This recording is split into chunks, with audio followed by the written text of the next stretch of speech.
8ാം നൂറ്റാണ്ടിൽ അർമേനിയയിൽ നിർമ്മിക്കപ്പെട്ട ഒരു കത്തീഡ്രലാണ് എന്റെ പുറകിൽ കാണുന്നത്. ഇതിന്റെ പേരെന്ന് പറയുന്നത് സെവൻ വാങ്ക് മൊണാസ്ട്രി എന്നാണ്. ടൂറിസ്റ്റുകളും തീർത്ഥാടകരും ഒരുപോലെ സന്ദർശനം നടത്തുന്ന ബ്ലാക്ക് മൊണാസ്ട്രി എന്ന പേരിൽ അറിയപ്പെടുന്ന ഒരു സ്ഥലം. സെവൻ വാങ്ക് മൊണാസ്ട്രിയും അതിരിക്കുന്ന മലയും 1930 വരെ സെവാൻ എന്ന് പറയുന്ന തടാകത്തിന് മധ്യത്തിലുള്ള ഒരു ചെറിയ ദ്വീപായിരുന്നു.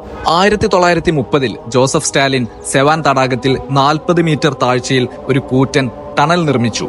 തടാകത്തിലെ വെള്ളം അർമേനിയയിലെ പല ഭാഗങ്ങളിലും കൃഷിക്കാവശ്യമായിട്ട് എത്തിക്കാൻ തുടങ്ങി. അങ്ങനെ തടാകത്തിലെ വെള്ളം 20 മീറ്ററോളം താഴേക്കെത്തി. പിന്നീട് ഇത് സെവാൻ തടാകത്തിന്റെ നിലനിൽപ്പിന് വരെ ഭീഷണിയാകുമെന്ന് തിരിച്ചറിഞ്ഞ സോവിയറ്റ് ഭരണാധികാരികൾ ഈ ടണൽ അടച്ചുപൂട്ടി. വെള്ളം വറ്റിയ സമയത്ത് രൂപപ്പെട്ട മൺചിറ ഇന്നും ഒരു ബണ്ടായിട്ട് ഇവിടെയുണ്ട്.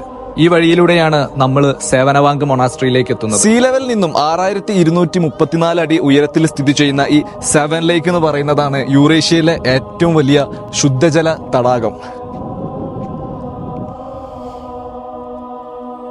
അർമേനിയയിലെ പല ആശ്രമങ്ങളിലും പാപം ചെയ്യുന്ന സന്യാസിമാരെ ശിക്ഷക്കായിട്ട് കൊണ്ടുവന്നിരുന്നത് ഈ സേവനവാങ്ക് മൊണാസ്ട്രിയിലോട്ടാണ്.